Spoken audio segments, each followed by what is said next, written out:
According to Jamie Fellner on May 29, 2012, of 1,511 prisoners aged 65 and older when released between 1995 and 2008, only 8 were returned to prison for committing a violent felony.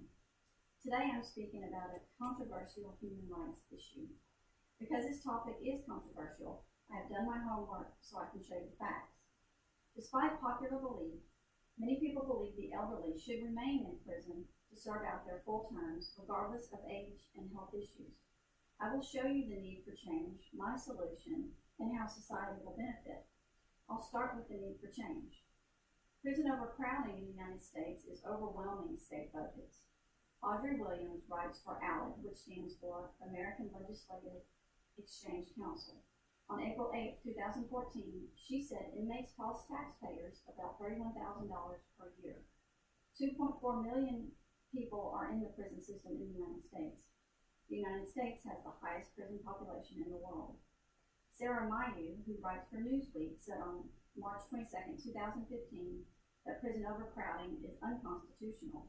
A lack of doctors and excess inmates caused the California prison system to fall into a health crisis in 2006. In 2006, a preventable or possibly preventable death occurred somewhere in California's prison system once every 5 to 6 days. According to Michael McLaughlin of the Huffington Post, he wrote on September 15, 2012, that overcrowding leads to misbehavior in inmates, which can endanger the safety and security of other inmates and staff. Cutting back on luxuries like recreation and TV time due to overcrowding just frustrates and adds tension to the inmates, and which often leads to violence. Next, I'll discuss a solution to this problem.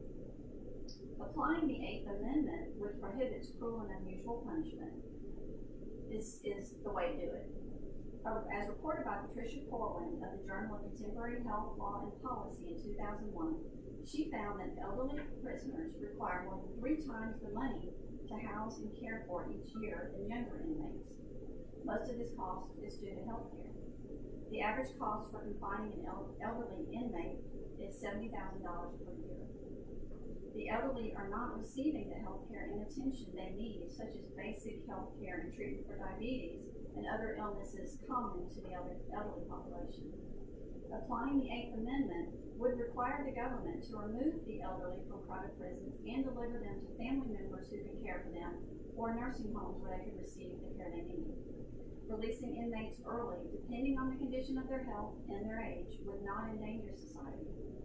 Elderly inmates are much less likely to commit crimes if released. According to Fellner, the recidivism rate of prisoners who are released after the age of 70 is 2.9%. Release elderly inmates according to their health, not their sentence. The elderly should not be subjected to poor treatment or abuse by younger inmates. Federal guidelines should be established to help the overcrowding situation in prisons by allowing the elderly and sick to be released regardless of their sentencing. Lastly, what this could mean for our prison population. Overcrowding of prisons could be greatly reduced by releasing older inmates before their time.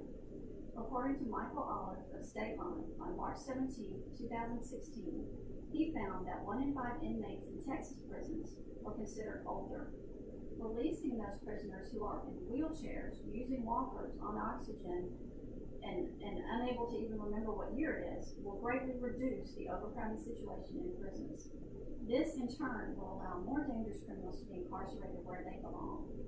Besides making more room for younger lawbreakers, the cost of housing older inmates would greatly be reduced, freeing up funds for programs rather than health care. In review, no one really wants to talk about issues such as prisons and overcrowding.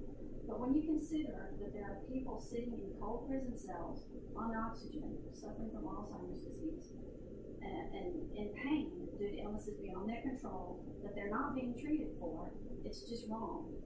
Reducing the overcrowding situation and treating people humanely is a win-win situation. I believe prisons are crucial to the safety of society, and I believe tough sentences need to be imposed for certain criminals. However, life without parole is not necessarily necessary or reasonable under some circumstances. Once an inmate reaches a point where he is incapacitated or very unlikely to commit a crime, he should be released regardless of his sentencing.